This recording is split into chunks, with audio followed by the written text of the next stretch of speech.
So how has like your experiences been with like street harassment, and how has that informed like your perception of your bodies? I also grew up in New York City, and so like taking the bus and the train is like part of my daily routine, and like walking. And sometimes you get home late at night, especially with daylight savings when the sun goes down at like 4 o'clock. And so it would be scary at times. Like, I'm not gonna lie, I used to carry my keys Wolverine style, like, please back away, because it's Right. scary. And I'm tiny, so I gotta fend for myself somehow. But I just remember, coming down the steps and like exiting the train station, and like men like waiting for taxis are like, sweetness, sweetness, hey, come here, like, let me take you with me. And I'm just like, no, no, no, thank you. And then like if you politely say no, then it's just like, oh my gosh. And then like they start cursing at you, and it's just like, okay, let's take a step back. I just don't want your attention. I don't need your services. Have a good one.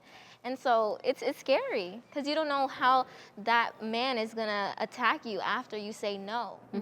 Especially if they're in groups. Like one is like, okay, I'll cross the street, walk a little bit faster, whatever. But when it's a group and they start like encroaching on you, that's when I feel like it's a toss up. Like I can make it home, I cannot. Like I don't know what's gonna happen at this point, but it's super scary. And like because of that, like I started to think of my body as a problem and would approach it as such. So that like impacted like the way that I dressed, like how I would even do my hair, like all of the things. Because I'm like, well, if I do these things, then they just won't see me, right? So it's the balance of wanting to be seen for who I am and also wanting to be unseen because of this like negative piece of, attention that I would get. Exactly. Like 2 summers ago, I actually worked in, I think it's like downtown Brooklyn, and I went to Dwayne Reed every morning to get like two items, whatever. And one of the cashiers, I had seen him, but I guess he never saw me, and I don't know what I was wearing that day. But he was like, wow, you're so beautiful. I'm like, thanks so much. And I walked around with headphones in. I have these big, ridiculous sunglasses that I used to wear. And I'm like, sir, what about you says talk to me? Approach her. Like, I'm just coming here to get something and leave. And then next time I came back, it was, oh, like, can I get your number? No, you can't. I'm wearing even bigger sunglasses now. Right. And my music is all the way up. So quite frankly, your mouth is just moving. I can't hear you. Right. Leave me alone. Right. But it's like no part of that says leave her alone because our bodies speak for us. It's awful because all of us at a young age experience these awful catcalling, promiscuous advances, but we didn't ask for that. We were just existing. And I feel like men like have this privilege. They feel like it's okay to just catcall you and like to say something to you and talk about your body to your face. And it's just like, why do you feel like that's okay? But society says like, oh yeah, that's just boys being boys. They can catcall you. They can say these things to you. And it's just like, no, we gotta unteach men that because it's not okay. It makes me feel uncomfortable. I don't like that. Going back to middle school, I don't know why everything seemed to happen in middle school, but like it went beyond calling in my school. Like it was a competition for the guys to see, oh, who could poke this and who could grab this. And I just remember at first I was a little weirded out by it, but then it got normal. And I was like, okay, this just happens. Like this is boys being boys. And I guess I didn't realize until high school that it wasn't normal, that it wasn't okay, that I could say, no, stop. Like, this isn't appropriate for you to do.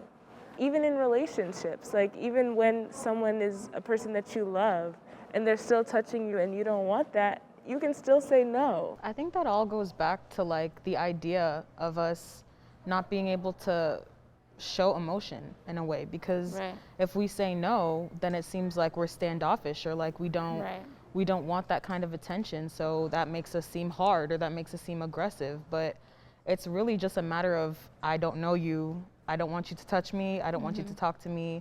I feel afraid, like sometimes walking down the street if I know that there's a group of men around because I don't know what to expect. Right. So I think just having that idea in our heads that we don't know what's going to happen, and they have the idea in their heads that, okay, I'm just talking to them. There needs to be some sort of like communication or like some sort of balance. I don't understand why there's even like why that even feels comfortable for the other party to want to approach somebody like that. It just seems uncomfortable to me. I haven't thought about this in years, but remembering in like the 6th and the 7th grade, like how a lot of people boys and girls would just run up to me and slap my butt and like just like laugh about it. Like it was fine. Teachers were around and they saw that and like never said anything. And I remember being in eighth grade, like coming in with a skirt and like, you know, a shirt. And I was walking past a classroom and one of my peers was like, oh, nice outfit, take it off. And then the teacher who was next to him was just like, hey, stop, don't say that. And that was like the first and only time a teacher had ever intervened on my behalf.